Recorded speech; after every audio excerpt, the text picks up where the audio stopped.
Bonjour, si ça vous chante à nouveau en notre compagnie, merci d'être avec nous, avec comme invité aujourd'hui Jane Birkin.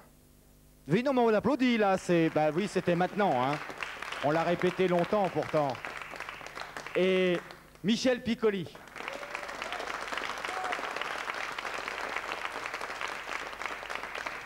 Voilà.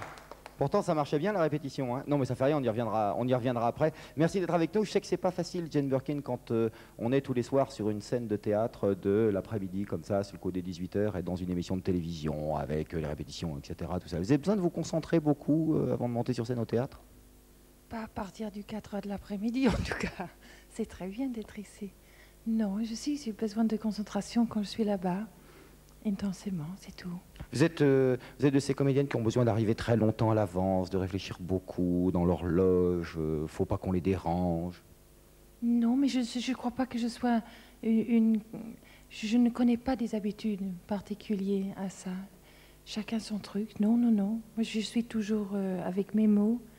Et non, j'y vais pas particulièrement tôt. Michel Piccoli? Je préfère arriver au dernier moment. Mais ça dépend. Moi, si je joue une pièce et que je ne sois pas du début, j'aime bien être là au tout début pour écouter le son, parce qu'on n'est jamais habitué de ce qui se passe. Tous les soirs, c'est la surprise, heureusement. Et je me prépare quand les autres commencent à jouer, mais je ne peux pas ne pas être là. C'est plus ennuyeux, c'est quand on commence une pièce. Alors là, je suis obligé d'être un peu plus tôt parce qu'il faut donner le démarrage, comme ça, il faut... Les autres n'ont pas encore travaillé, c'est à nous à attaquer. Alors, je suis là un peu plus tôt que la normale, oui. Ah, Michel Piccoli, Jane Birkin, c'est pour la fosse suivante de Marivaux, mise en scène par Patrice Chéreau. J'avais envie de dire une chose, moi, et je crois que je ne suis pas tout seul. Pourquoi on ne voit pas Michel Piccoli plus souvent sur une scène de théâtre? Oh, on me voit assez souvent. Je suis venu jouer il y a 2 ans à Lyon. J'en ai joué une autre l'année dernière, qu'on n'a pas pu venir jouer ici parce que le décor était tellement compliqué et gigantesque qu'on ne trouvait pas de lieu pour venir jouer. Mais depuis 4 ans, je joue une pièce par an, c'est déjà beaucoup. Alors, ce qu'on est en train de voir, là, c'est une répétition qui a été faite à Nanterre, au Théâtre des Amandiers, donc, mais c'est une répétition, hein, faut bien le dire. Ah, alors on va ressouffrir, c'est bien. C'est bien de, de ressouffrir, sans souffrir. Comment vous travaillez avec Chéreau, Michel Piccoli? C'est un monsieur qui fait par exemple des vidéos comme ça sur des répétitions pour travailler, pour voir, remettre des choses en place? Non, mais ce qui est d'extraordinaire avec Chéreau, enfin moi je suis très très très proche de lui. Mais chaque fois on recommence. Ce qu'il y a, c'est que ça a beau être un grand maître, comme on dit, il n'a pas du tout de gêne ni de honte de remettre toujours et notre travail et le sien en question au cours des répétitions.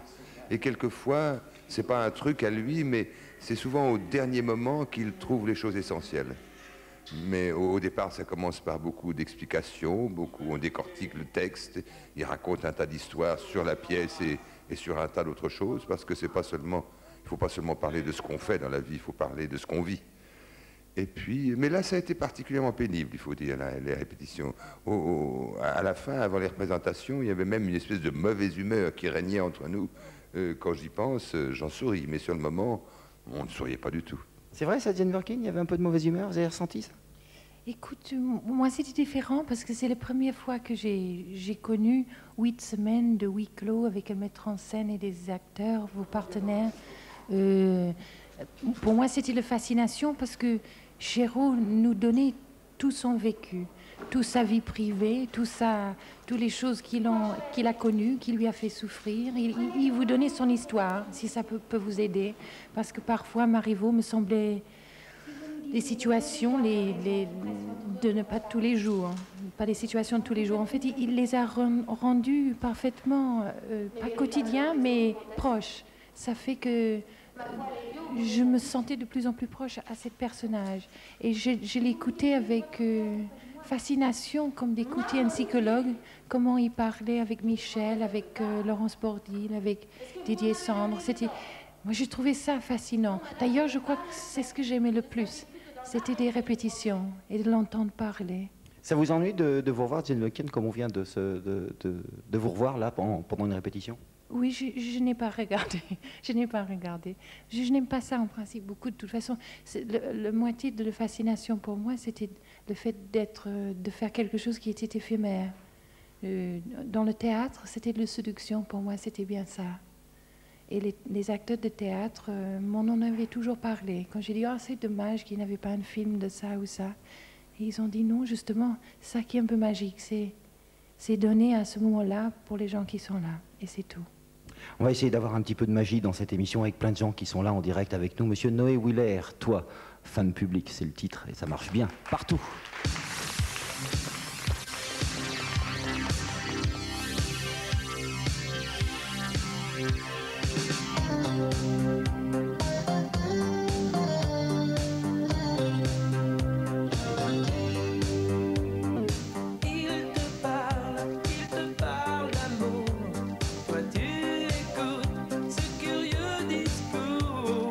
Ils t'apprennent tout de leur vie.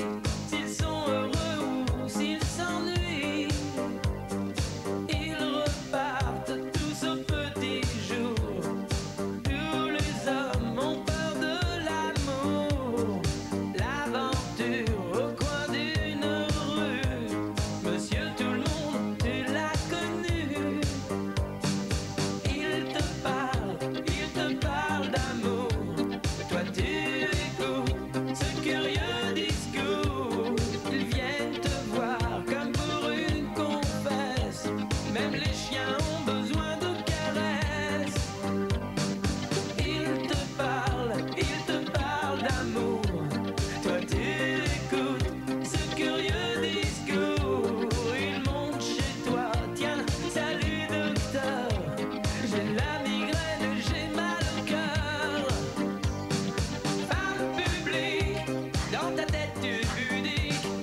Thierry Pastor, qui vient nous rejoindre d'ailleurs.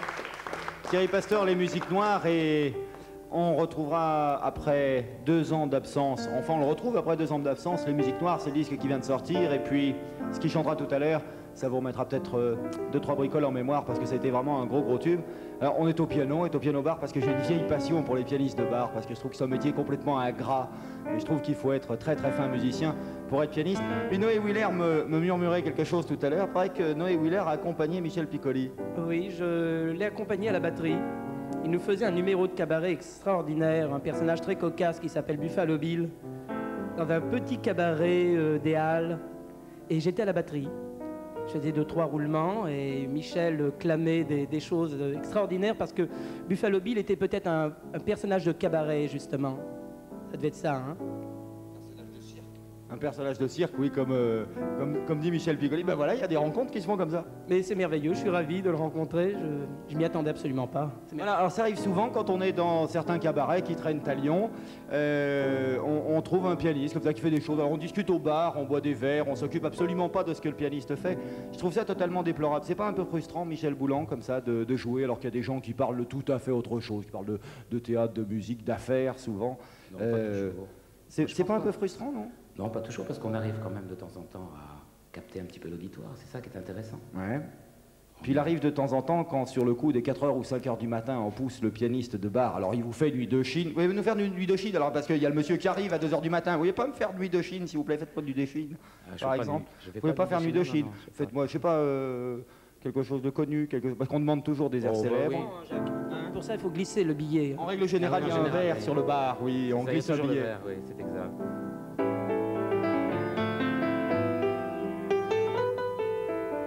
Voilà, alors on fait Syracuse de Monsieur Salvador et de Bernard Dimet. Belle chanson.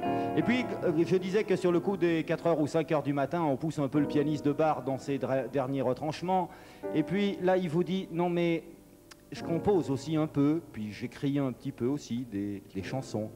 Alors, il faut que ça soit très tard, il faut que ça soit un jour où il y a des amis autour du bar. Puis là, il vous chante ça, Michel Boulan. Et c'est de lui, il s'appelle Monsieur Daudet.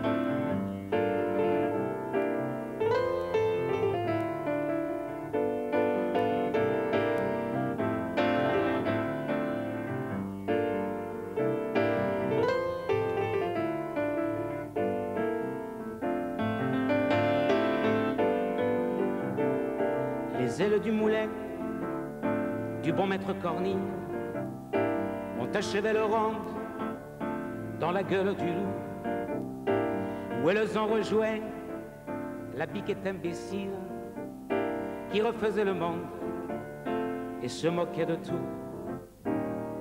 Sacré Monsieur Daudet, vous n'auriez jamais dû dire que la Provence était un paradis. Sacré Monsieur Daudet, vous n'auriez jamais dû. La droite gaucher ne prend plus de bidule, et Cucugnan, c'est sûr, a perdu son curé. Les ruines sont fauchées et c'est plein de voitures qui cernent les vieux murs aux pierres récurées. Les gens du Nord, on les voit lettres ensoleillées. Ils sont tous descendus pour les vérifier. Sacré Monsieur Daudet, non, vous n'auriez jamais dû. À 4 pas des Beaux, fument les Assyries.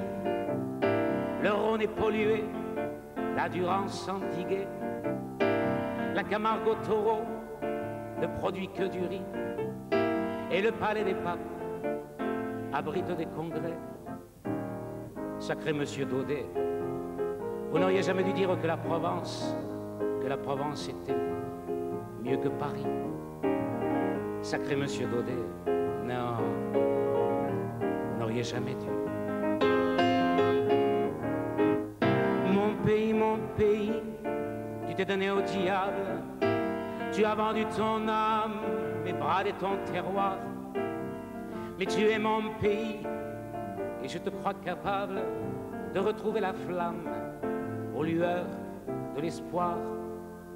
Sacré Monsieur Daudet, oh couillomba.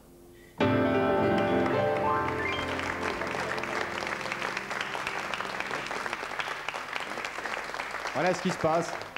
Voilà ce qui se passe quand on traîne un petit peu tard le soir comme ça dans Lyon. Et puis on trouve d'autres gens qui font dans un autre domaine, les auteurs, les compositeurs, les interprètes. Et il y en a qui viennent aussi parce que c'est souvent c'est 3h, 4h du matin. Faut aimer vivre la nuit. Et puis on en trouve, dont un qui vient de sortir un 30 cm qui est d'excellente qualité, avec un titre particulièrement qui s'appelle L'Aviateur. Et ce monsieur, c'est Pierre Delorme. Et c'est bien, ça va marcher sur moi.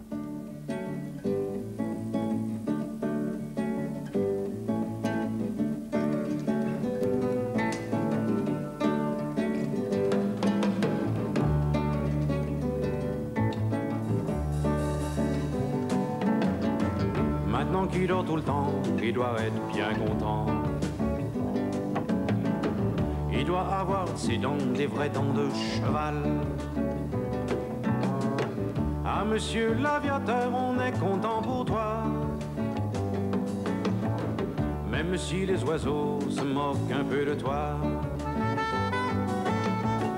Mais quelle idée d'aller finir ainsi sa vie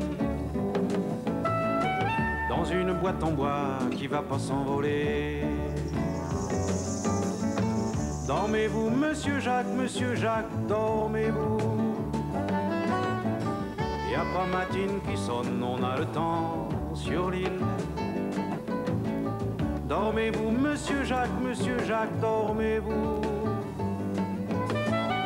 Y a la nuit qui fredonne sa chanson facile.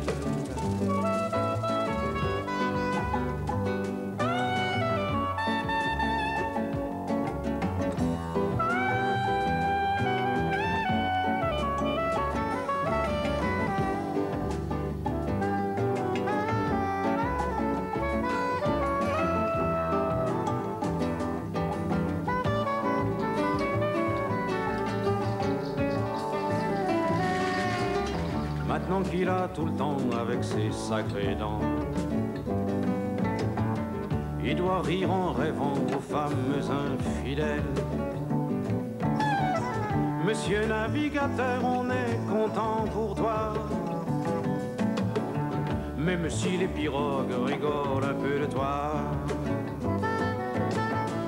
Mais quelle idée d'aller finir ainsi sa vie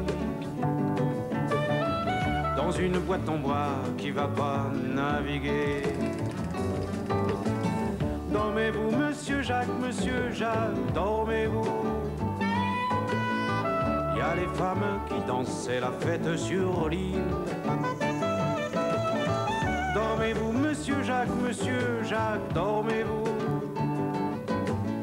Ce soir on rit, on danse, on s'amuse comme des fous.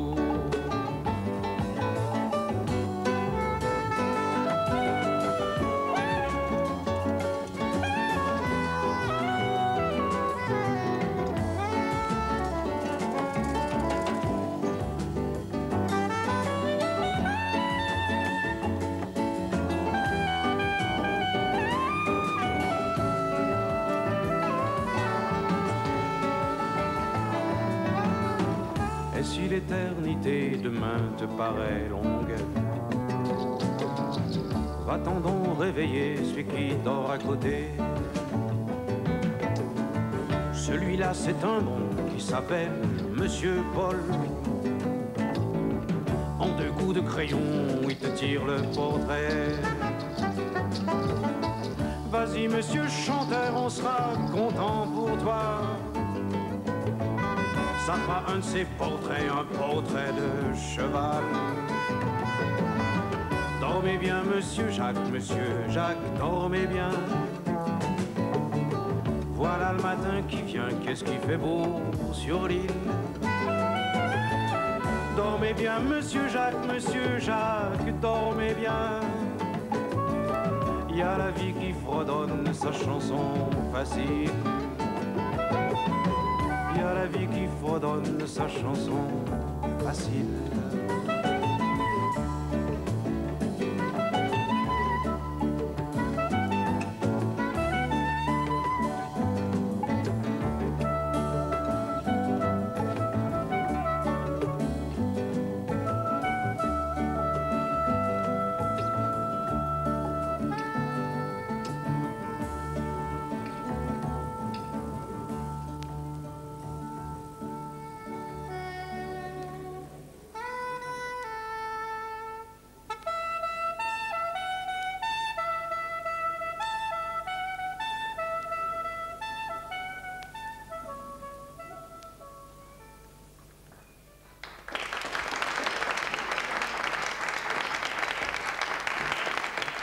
C'était Pierre Delorme, l'aviateur.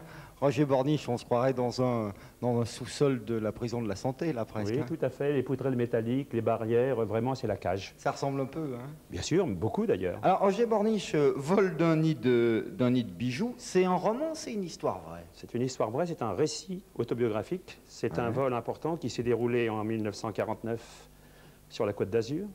Une fabuleuse histoire, non pas parce que je l'ai écrit, mais parce que, d'une part, la personnalité des victimes, l'Aga Khan et la Begum. Oui. D'autre part, le montant du vol, 213 millions de francs anciens, oui, ce qui représente actuellement quelques milliards. D'autre part, parce que la guerre de la police, je dis de la police et non des polices, a existé, une fois de plus. Et aussi parce que c'est une galerie de portraits où vous voyez les indicateurs, les indicatrices se mélanger, se mêler dans un embrouillamini extraordinaire. Pas bien un joli monde, ça. Hein. C'est pas bien un joli monde, non, mais quand on sait que les victimes n'aurait pas dû être ni la Begum ni l'Aga Khan, mais son fils, c'est-à-dire Ali Khan, qui était marié avec Rita Hayworth, car Ali Khan et Rita Hayworth devaient être enlevés par les gangsters. Et l'Aga Khan, comme vous ne l'ignorez pas, recevait chaque année son poids d'or et de diamants. Et les truands, aussi bien français que de la Cosa Nostra américaine, avaient pensé faire du chantage. Vous voyez, si ça vous chante, oui, c'est presque un titre de l'émission. Ça vient bien avec. Roger Borniche, on ne va pas vous laisser là quand même, parce qu'on a l'impression qu'on va vous incarcérer. Et j'ai l'impression d'aller au trou. Ah oui, bon, alors écoutez, on ne va pas y aller. Par contre, on va écouter le groupe Passion, puis pendant ce temps-là, nous, on va rejoindre le plateau, là. Avec joie.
Le groupe Passion, je veux qu'on m'aime. Ça marche bien, ça marche très fort sur toutes les radios France en ce moment, sur toutes les radios décentralisées de Radio France. Ça marche très, très, très, très fort. Alice Kay, j'ai connu, moi, le spectacle de fin d'année, qui était un spectacle de fin d'année d'une école de danse, celui d'Alice Kay, qui s'est d'abord fait dans les locaux de l'école de danse, et puis après on a pris une salle un peu plus importante, après on a pris la Bourse du Travail, et puis la semaine prochaine, on va prendre carrément le théâtre du 8e. Pas pour la première fois, ce sera déjà la 3e fois au théâtre du 8e. Et pour 2 jours cette fois, donc fin juin, 27 et 28 juin. Et un spectacle qui va comprendre de la danse, mais sous toutes ses formes, surtout sous toutes les musiques. C'est-à-dire, c'est pas uniquement un spectacle rétro de claquettes, mais de musique rock, de musique jazz, et bien entendu de musique traditionnelle des claquettes, bien entendu. C'est comme ça qu'on passe de la fête d'une école à une véritable comédie musicale qui peut tourner dans la France entière. Hein. Méfiez-vous, méfiez-vous, vous ne savez pas où ça vous emmène. En tout cas, c'est Sylvie Kay, qui travaille depuis très très longtemps, depuis près d'1 an maintenant, et qui a monté quelques numéros. Voici quelques extraits. C'est en avant-première pour vous, c'est la semaine prochaine, souvenez-vous, théâtre du 8e. Sylvie Kay.